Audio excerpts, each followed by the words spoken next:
Okay, pangatlong type ng sequence, which is the harmonic sequence. So first, what is harmonic sequence? So, tinatamad na ako magsulat. Sasabihin ko na lang kung kayo ay nagtitaking notes for advanced studying. So, what is harmonic sequence?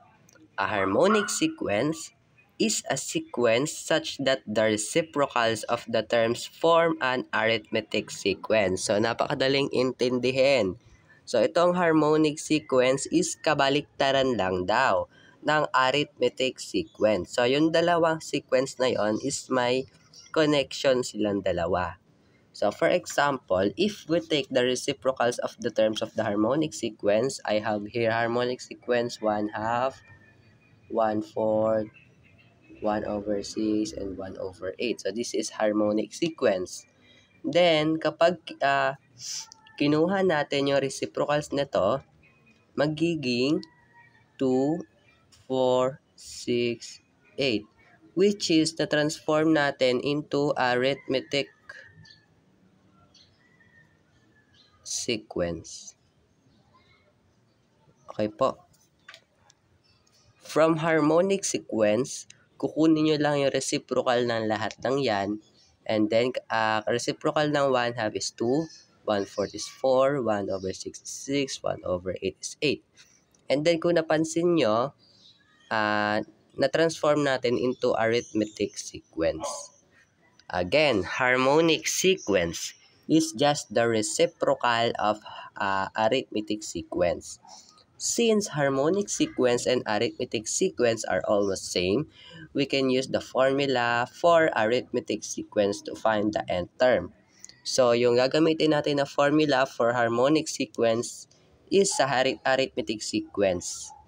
Since may relationship naman silang dalawa and then same lang naman sila. So, tandaan nyo ba? Ito yung formula ng arithmetic sequence, right? So, ito rin yung gagamitin natin para sa harmonic sequence. So, let us have an example. Okay, so first example. What is the seventh term of the harmonic sequence? 1/4, 1/8, 1/12, and so on. So first, kapag solve kayo ng harmonic sequence, you need to get first the reciprocal.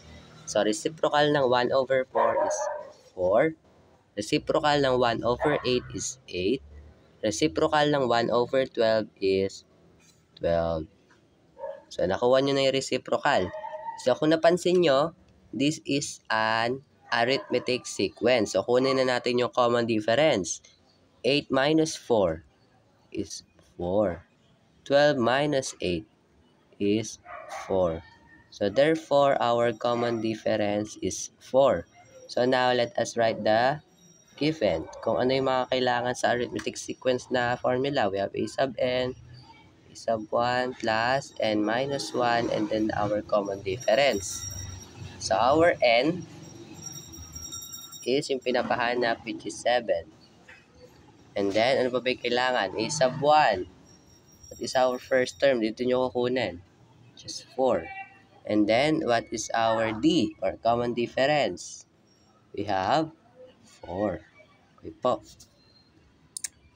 So now, let us substitute to the formula. We have a sub 7 is equals to a sub 1 natin is 4 plus n natin is 7 minus 1, and our common difference is 4. So a sub 7 is equals to 4 plus 7 minus 1 is 6 times 4. Okay po, and then simplify ulit. We have 4 plus 6 times 4, that is 24. And then a sub 7 is equals to 4 plus 24, that is 28. Tanong, is this the final answer? Okay, no. Kasi we are talking about the harmonic sequence. So, kailangan muna natin to kunin yung reciprocal. So, may imaginary 1 na denominator yan. Pag kinuha natin yung reciprocal nito, it will become a sub 7 is equals to 1/28. So, this is our final answer for harmonic sequence. Po. So, next example para mas maintindihan ang harmonic sequence. Okay, so last example. Find the 8th term of the harmonic sequence, 1 over 5, 1 over 10, 1 over 15, 1 over 20, and so on. So, hanapin daw natin si 8th term or yung pang 8th term ng harmonic sequence na to. So, first, let us get the reciprocals. Reciprocal nito ng 1 over 5 is 5. Reciprocal ng 1 over 10 is 10. Reciprocal ng 1 over 15 is 15. Reciprocal ng 1 over 20 is 20. And copy lang natin yung mga dots. So now, na-transform na natin to into arithmetic sequence. From harmonic, naging arithmetic. So now, let us write the given. So what is our a sub 1? So dito kayo titingin. So a sub 1 natin is 5. So hindi kayo dito titingin kapag given ha. Dito sa mga kinuha nyong reciprocal. Okay po. And then n. What is n? Yung pinapahanap. Which is 8. And then our common difference. And just subtract. 10 minus 5 is 5. 15 minus 10 is 5. 20 minus 15 is 5. So therefore, our common difference is 5.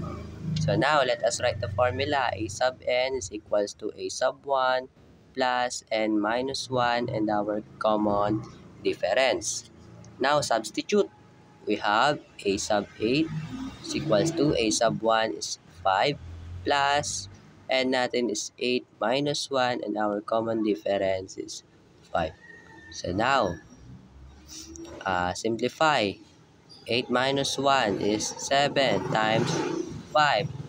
So, 7 times 5, that is 35. And then you add 5 plus 35, that is 40. Is this the final answer?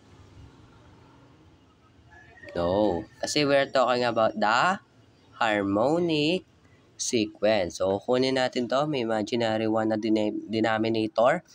Pag kinuha natin yung reciprocal niyan, that is 1 all over 40. So, this is now our final answer. So, ang pang-8th term ng harmonic sequence na to is 1 over 40. So, that's all for today's video. And I hope na may natutunan kayo. Harmonic sequence. Thank you.